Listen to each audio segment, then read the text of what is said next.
everybody and welcome back to my channel.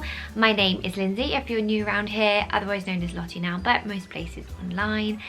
And this is my crochet podcast episode where I generally chat about what I've been making, finished objects and new things if I have any. They've been few and far between recently, but yeah, very warm welcome if you are a returning viewer. Thank you so much to everybody for your lovely messages on the last episode, which is a little bit different, and you are also very welcome if you are watching for the first time. So let's get into it. I have tried to record this video about 3 times now, and it is now 8 PM on, what day is it? Sunday. So I hope none of you will judge me, but do you actually have a glass of wine? I feel like if you're watching at like 9 AM on a Monday, that might feel weird, but I hope you'll excuse me because yeah, that's happening right now. So the first thing I have to show you this week is a little bit of oh my gosh, honestly I've only had one sip. A little bit of blanket progress on my traveling afghan, which if you've been watching for a few weeks you will have seen me talk about, and I'll get right into it and show you. So here it is. This is what it's looking like so far. I decided to join them as I was going along because I was hoping that it might give me a bit more motivation to, I say keep going, but really I mean catch up, because you may note I have 8 squares, 4 squares on each row, and they're not exactly in order. So I was going to join them in order. If you're doing the Cal, because this is a crochet along a year-long project hosted by Lime Brand Yarn and 2 of Wands. Each square is designed by a different designer, and a new one is released every 2 weeks. So if you are good at maths, you will also note that I am behind. I am about 4 squares behind, and what I wanted to do was, yeah, join them in order. So this square I think should actually sort of sit here in the running order, but for some reason I still haven't done square number 2, and when I was joining them the other evening it just seemed silly to leave a gap here and have one hanging down there, so I slotted him in there instead. And also because most people are doing this blanket in one colour, but I have decided to introduce a sort of secondary colour, mainly because I didn't think I would have enough of this, which is sort of my main colour in the pink. And on this row I had a sort of oatmeal and a pink, and then this one had both those sort of colours in, so that seemed to make sense to me. I love this one so much, and I'm loving how it looks on camera. I've got like a tiny little viewfinder, so I can't really see what you guys are going to see on screen, but just the texture is so good. So yeah, this is what it's looking like. If you haven't watched before, you will not possibly know. I designed this one, or I used this, I didn't design the stitch I suppose, but I used the herringbone stitch, and this was my square. And yeah, the ones that I haven't done yet, there was actually a Tunisian crochet square. I have never done any Tunisian crochet before, and I have to say I didn't have a paddy, but I was a little bit like, what? I have to do Tunisian crochet? I haven't done that before. So then I got over myself and decided actually that's a really fun challenge. I have some hooks, surprise surprise, but I haven't actually done any before, so that's one more I need to do. And then yeah, I think there are at least 4 squares that I haven't done. So there is a reason that or is an excuse, right, but that is actually quite a big reason that I haven't been able to sort of keep up with personal projects, I suppose, like this, which I think I'm going to share with you guys maybe later on in the video. I'm going to have a little think about it. I'm not trying to be a secret Peter, but I'm going to have a little think about it because I can't really think of a good reason not to, but I haven't told anybody in any capacity anywhere about this thing yet. So I feel like I kind of need to tell people. And I definitely, oh, honestly, I'm being so cryptic. Stay tuned, let me think about it. I'll show you my projects first and then see where we are. So yes, my travelling afghan is the first project I have made a little bit of progress on, but I am still behind on. What do you all think? Does it look good joined? I didn't do my squares as big as the actual patterns called for because I went down a hook size to a 5.5. My Aran, the project calls for worsted weight, it's quite a thin Aran, and I felt like when I was working with a 6mm they were quite gappy, but yeah, so I'll stretch it out. This has ended up not as wide. I suppose it's more like a baby blanket or a lap blanket, but that's okay, right? Do you think it's wide enough, or do you think I'm gonna have to add a big border on? Let me know in the comments, that would be much appreciated. What else have I got to show you? Okay, I'm going to show you my jumper, but don't get too excited because it's not quite finished. It's like 95% finished. I've reworked the sleeves. For those of you who don't know what I'm talking about, I've been working on a jumper for about a year. It's a knit jumper, and it's a very simple knit jumper. I am perfectly capable of doing it, but I've just gotten in the way of myself and have a bit of a head block, is that a word, about it. It's just not, it's not gone well, and I redid the sleeves. I think I showed you last time I was having sleeve issues where I tried to pick up the stitches and I ended up with like quite an obvious sort of row or like bar across the work. I went back, I undid those rows, I know, and then I unpicked the bind off, cast off, so that I just had, carefully, so that I just had the kind of row of stitches. Do you know what I'm talking about? And then I put my needle back on so that I wasn't picking up stitches from where I'd cast off. I was just basically working from the point I'd stopped at. Anyway, which was definitely better because then I didn't have the weird shape. But I'm just still not happy with it. I think part of the fact is, this is the jumper I'm talking about. It is the Nelita sweater, and it was a We Are Knitters kit. And the main issue I had with it was that I knit it too tightly. My gauge was too tight. Because it was a kit, it came with the 15mm needles. Sorry if this is boring if you've had this before. And so I didn't really swatch, I just knit it. And it's just all come out a bit too small. So the issue I had with the sleeves was because it was a like a drop sleeve, drop shoulder, when I'd knit the sleeves they were coming up far too short. So I decided to just add a few rows on and not try and worry too much about shaping, which just sort of worked and sort of not worked. And the reason I chose this is because I'm not a very competent knitter, and I thought that because it was chunky, it would be very quick and easy, and in some ways that has been true, notwithstanding the fact that I have taken a long time to knit it. The actual knitting hours probably haven't been that much, but I also sort of feel that because it is so chunky, you can see all the stitches really obviously, and then also you can see all the mistakes really obviously. So like if there's a few places where I've like slipped instead of knitting, and then there's a few places where I haven't really thought it through and I've like joined yarn in the middle of a row rather than what I should have done in hindsight was join it like at the start or an end of a row.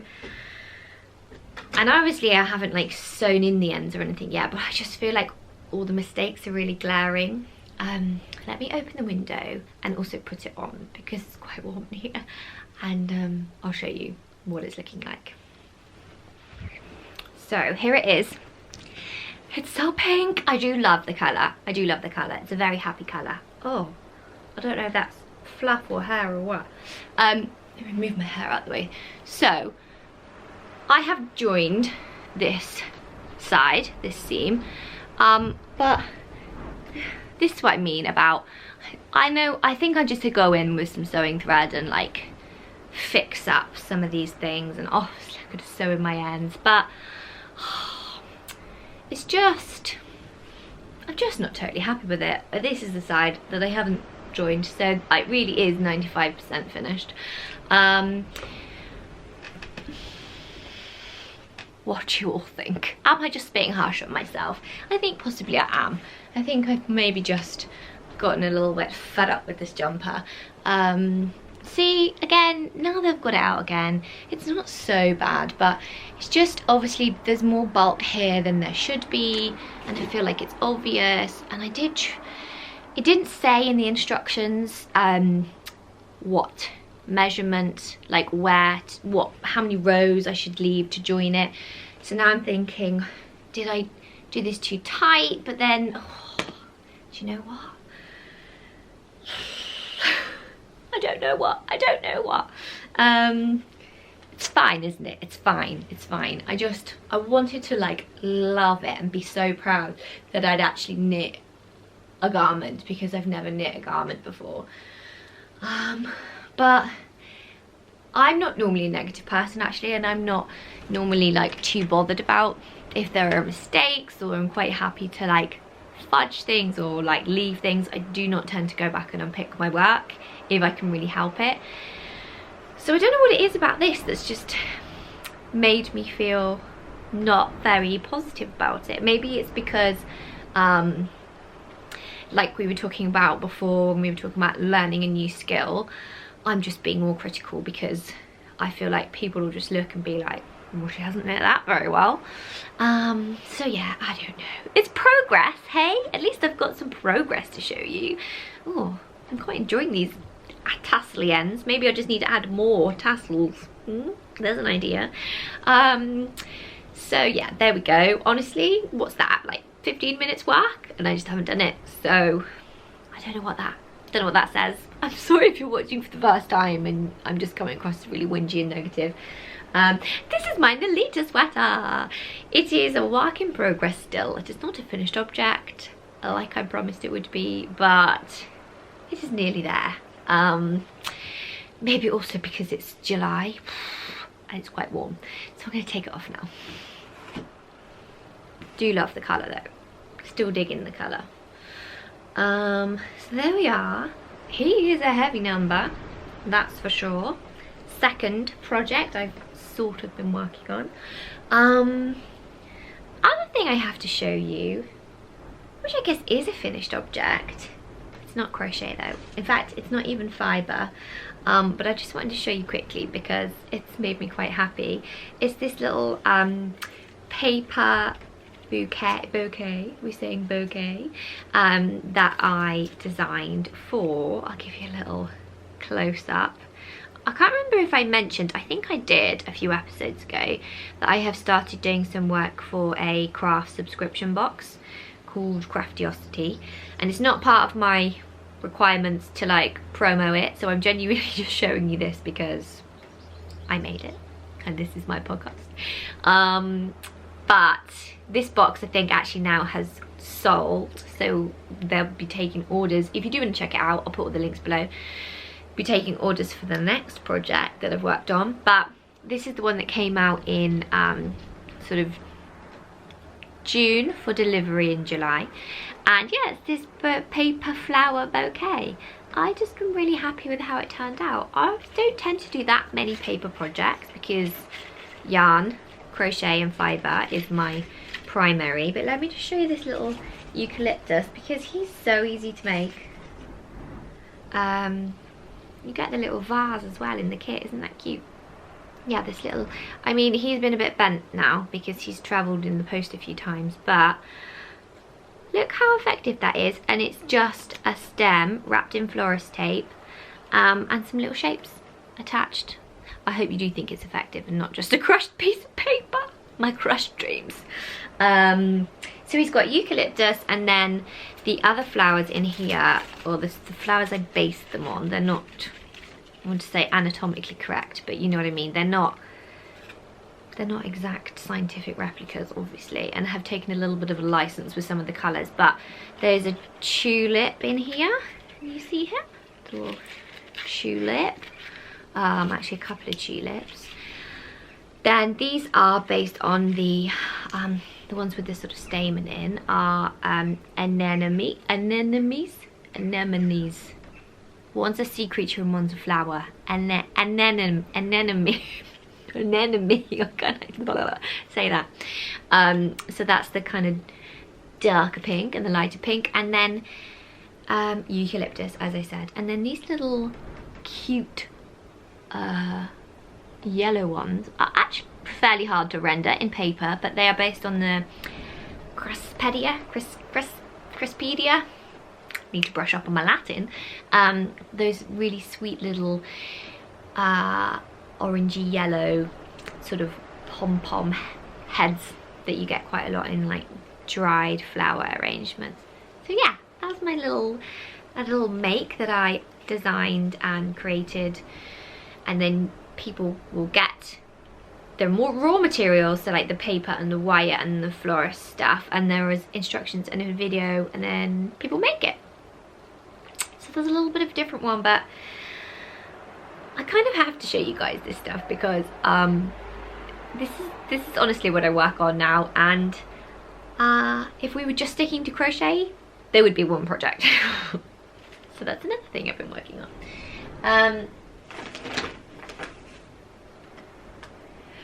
One more thing is not crochet, but it is fibre still, and that is a macrame project. Now I am hoping that there will be a bit of more of a video about this, because I have started filming it. I have filmed a few bits for it, but I haven't finished it, so I haven't finished the whole video. Does that make sense?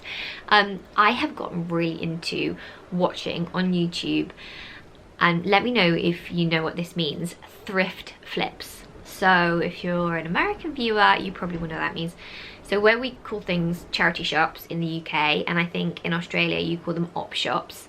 In America they tend to be called thrift stores, thrift shops. Have I got? No. And so a thrift flip is when you buy something from a thrift store or charity shop and you give it a little bit of a upcycle, I guess we would maybe call it, and you make it into something else. So I'm going to show you a sneaky peek, but if you are interested, then keep your eyes peeled, because hopefully I'm going to do a full thrift flip, upcycle. I don't know why I'm doing this, because maybe that's like mildly offensive. Sorry guys. As if all thrift flips are this sassy, because they're not. Go and check out, go and Google it, go and look it up on YouTube if you've got no idea what I'm talking about, and you too can waste hours of your life watching people recycle charity shop finds. Anyway, I'm waffling. This is what I've been working on. It is a magazine rack. It's bamboo, so you know, trendy at the moment, and I've ripped off all the fabric, and then I've been creating this macrame replacement cover. So I don't know how you can see where my hand is to sort of down to here, and then into the middle was like a V of fabric, and then there was another one on this side. So that's sort of where, yeah, magazines go. So yeah, I have been really enjoying this, but I have had to put it aside for a few days because I do also have 3 children, and apparently they and housework take up quite a lot of time. Such a drag. But yeah, this is the macrame that I've done so far. I feel like I possibly got a little bit ambitious and ahead of myself. I know I could do square knots, but this I think it's the half hitch where you have to be quite precise with your angles. Not so much my forte. I've only done a couple of macrame projects before, but you know what, I'm enjoying it and I wanted to give it a go, and I'm hoping that when I kind of join it all can you see me still? When I join it all and kind of pull it tight around the frame, it will just even out, you know. It will, won't it? It'll just even out. So yeah, if you guys like a thrift flip, then I don't know why I'm being so weird. I swear I haven't even drunk half that glass of wine. If you want to see the full makeover, then hopefully I'll post a video soon. A macrame project. We're multi-crafting this week. We really are. What have we had so far? Crochet, knit, macrame, and paper. There you go. Okay, one more thing that I'm going to talk to you about is a project I've been working on. I was approached by Wool and the Gang because I have been doing some little bits for them. I did a live for them, and a live takeover on their Instagram channel, and I had been doing a making one of their summer kits, and they approached me and asked me if I would like to do a bit of a photo shoot for them, which, hello, yes I would, because very flattered that they feel that my photography is up to par. They did also want to take advantage of my cute sweet baby child, which is fine because I'm happy to share pictures of him, so that was cool. And it's partly because at the moment with coronavirus, people or brands, nobody can really use studio space or professional photographers. Wool and the Gang asked me instead. So, I mean, I don't quite know how people will respond to that, but for myself as a crafter, I would not necessarily, there aren't many opportunities for paid work. Obviously I can create and sell patterns, I can be paid by companies to create patterns, but yeah, the opportunities to make money online in craft are quite few and far between, in comparison maybe to say like fashion or even lifestyle or like even interior design. There, I just don't feel, I think maybe because it's more of a hobbyist, I was saying, yeah, I think because so many people do it for a hobby, there just aren't as many paid opportunities. So to be paid to create photographs for a brand I love and whose products I pay for and use and love anyway, it's a pretty dreamy situation. And I know I should be like, oh yeah, that totally happens to me all the time, but it definitely doesn't. So I was really thrilled to do that, and I'll put in some photos that I took. You can see them here on screen now. I am biased because he's my baby, but oh my gosh, the ones on George are so cute. And actually, from a kind of looking back point of view, it's very rare that I would take the opportunity to like set up a photo shoot for my children. But what I feel like I've got out of it now is also some really lovely photos of George and some of Charlie together with George on my, you know, nice camera, where I paid attention to the lighting and the composition, which I just wouldn't ordinarily do. So I am actually really pleased from that point of view too. But I'll show you the blankets that were part of the photo shoot. Long story short, these are some blankets that were part of the photo shoot. So this I think is the Gimme blanket, and this is made in their Super Trooper yarn. I'll do you close up. So it's sort of like a moss stitch. It's not sort of like, it is a moss stitch border, and then what have we got here? Knit stitch in the middle. So that one's really cute. And then this is their Benny blanket, which is a really nice strong like bold geometric. Again, I didn't have to talk about these in this video, I've just chosen to, just to be clear. I was paid to do like the photo shoot and then supply them with the photographs, but it wasn't a requirement for me to talk to you guys about it in the video. And this is all in stockinette, which is really nice.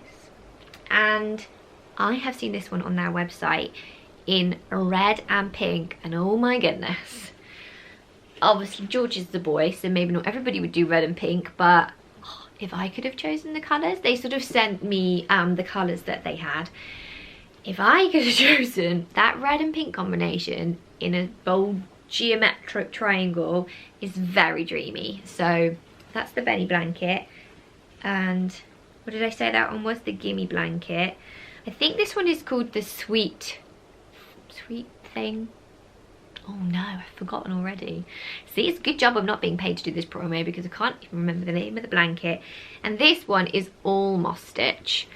And yeah, these two are both in the Super Trooper yarn. And this is in their Pima cotton. I think, is it a super happy cotton? I'll put it all on screen.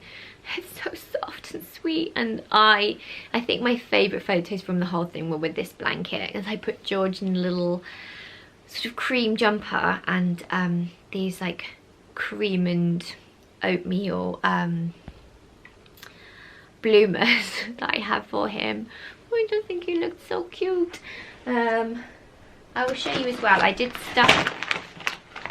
start making a couple of them. So this was the little swatch that I'm doing for the, why is my light gone really weird? No, this is a little swatch that I was doing for, if he focuses, there we go, that's better. For the moss stitch one, no, for the moss stitch border of the gimme blanket, this is. So yeah, I was quite pleased with that. Quite pleased with my moss stitch, getting into a little rhythm with my continental knitting that we talked about last time before last. And then the other one is quite a nice one. I have moved this onto different needles, so if it looks weird, that's why. This is the mustard colour, look, it's called Mustard Sally, and this is the Super Trooper yarn, which calls for 5mm needles, and it is 100% superwash merino wool. Yeah, so that's quite a nice property in a merino, because especially if you're making stuff for babies, you want to be able to wash that. Yeah, this is the little swatch, or I say swatch, it's more the corner, but I was knitting it on 5mm needles, and then I put it onto a 6 as like a holder, so it's all gone a bit stretched. But hello, increases. Made myself a nice little triangle. So obviously, because this blanket is got this big sort of diagonal colour change right through the middle, you start at the corner and go from there. So after complaining a lot about my jumper, my bubblegum pink jumper, I know these are like tiny squares. I really got into the, not melody, melodicness of knitting. I think that's what I'm trying to say. I'm so sorry. I'm so sorry. This is probably why I don't record in the evenings. Apparently I'm strange in the evenings. Who knew? I really got into this, and it has made me want to knit other things, for sure. But as we have discussed, at the moment time is few and far between. Moments to craft are few and far between. So that is one of the things I have been struggling with a little bit. As I'm sure many of you have been, I've actually, even being very honest, been feeling a little bit low over the last few weeks, and I think when I'm looking at it, partly it's like just a frustration because I'm not very good in situations, shock horror, where I'm not in control, and obviously coronavirus is just that, not in control. And when you're at home full-time with 3 children, you definitely don't feel like you're in control. But when we were like in peak lockdown, I was kind of okay. Like, it was very overwhelming, but I didn't feel depressed. I just felt a little bit overwhelmed. It was quite intense. But everybody was kind of in the same boat. We were all doing the same thing. We were all in lockdown together. So it kind of felt like, yeah, this is it. I feel like maybe I had a bit of adrenaline. It was like, gosh, this is unprecedented, what is going on in the world, but you know, we can do it, let's get through this, let's homeschool. And then pretty much as soon as lockdown started to lift, I don't know, I just felt that I don't feel like it was unclear what was required of us or what we were supposed to do in the UK.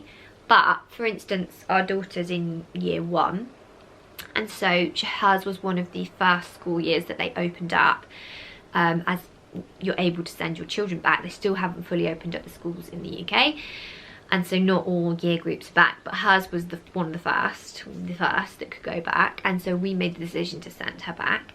And I'm not going to go into that too much because obviously everybody's choices are their own, and that's how I feel about it. But I just felt like at every turn since lockdown has started to lift, possibly it's just the way the media plays it as well, but everything has been so divisive, and everybody has been, I don't know, it's not like everybody's in it together anymore. It's suddenly like everybody's at each other's throats.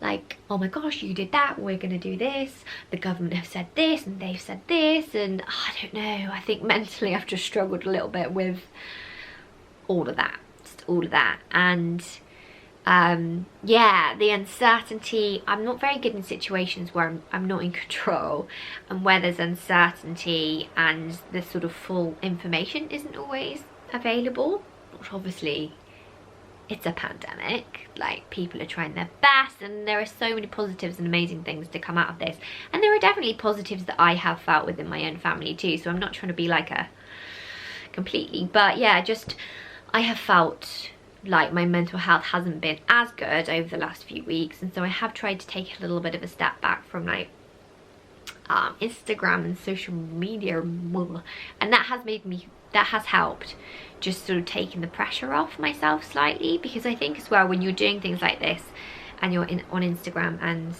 you do, you know, and with YouTube, there's almost like a little bit of pressure to create for those platforms, and I'm like, oh god, if I haven't made anything I can't film a video. And then don't get me wrong, it's not like it doesn't occupy my thoughts all day every day, but that is an element of my thought process. Does that make sense? Obviously I do because I enjoy it and I really want to do it, and also I feel like if I wasn't doing any creative content or crafting, I would go insane. I would go fully insane. I don't think I'm cut out to be at home full-time with my children. Apparently I just can't cope with that. I have really needed and appreciated having a creative outlet in this time.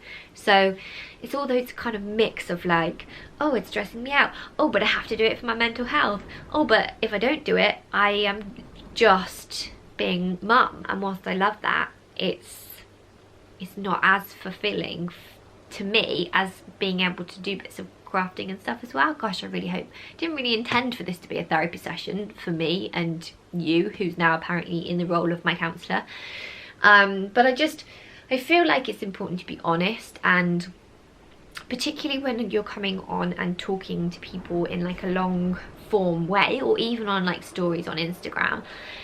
I can't do that if I'm having a day where I feel a bit low, because it feels, I suppose I could come on and tell you I feel low, but it feels a bit disingenuous, and that's something I certainly don't want to be. So apparently that's a little ramble about where my head is at right now.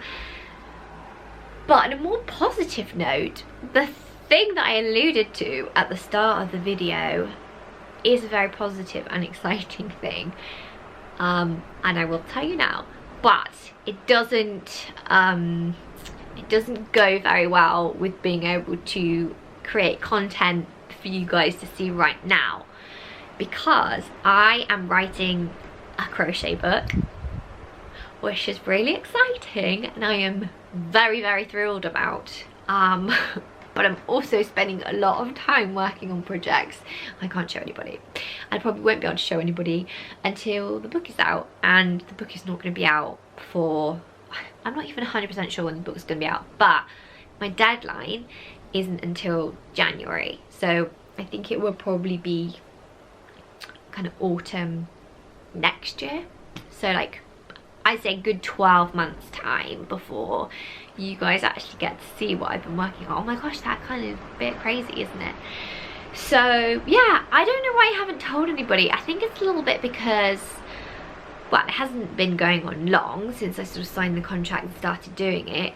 From a kind of marketing point of view, there's not really any point in me telling people right now that I'm doing a book, because there's not like you can go and buy anything or do anything. But from the point of view of you guys knowing me and being excited with me, then obviously there is a point in that. And I did think, well, maybe I can kind of show you some of the yarns that I'm using, or some of the yarns that I have got and that I'm starting working on, because It's just yarn. You can be excited about the nice yarn without knowing what project it's going to be. But yeah, turns out, shocker, writing a book, not very helpful when you are also trying to create current content for people to enjoy, or patterns for people to make. So there you go. Maybe that gives a little bit more information as to, yeah, why I have nothing to show you. But also, I hope my publisher's not watching, it's quite tricky to write a book during a pandemic when you're homeschooling. So I'm just really hoping that the schools do go back properly in September, because I'm kind of banking on having September, October, November, December to have some time to work on my book. So we will see. Watch this space. If you don't see a book for a couple of years, you'll know what's happened. But hopefully you guys can get excited with me, or yeah, I will definitely be sharing more about that as and when I can. I suppose I can tell you it's going to be a crochet pattern book. There are going to be homewares projects, because that's what I love, and also a few fashion projects, but more in the form of accessories, so like bags and headbands and that kind of vibe, rather than, it's not going to be a garment pattern book, because that is not my strength. That would be beyond me. I'm a homewares and accessories kind of girl, I reckon. And I pretty much have free reign to create whatever projects I want within that scope, which I think for me is the most exciting part. It's a smaller publisher. It's not like a crazy big phenomenal massive publisher, but I'm thrilled about that, because I pretty much have complete creative license to work on projects that I really love and want to work on. So that is pretty ideal, really. Well, I find it pretty ideal. My ideal situation. Possibly that's why I went for it. So yeah, just proof that I haven't even drunk wine. That's pretty much what I've been working on the last few weeks.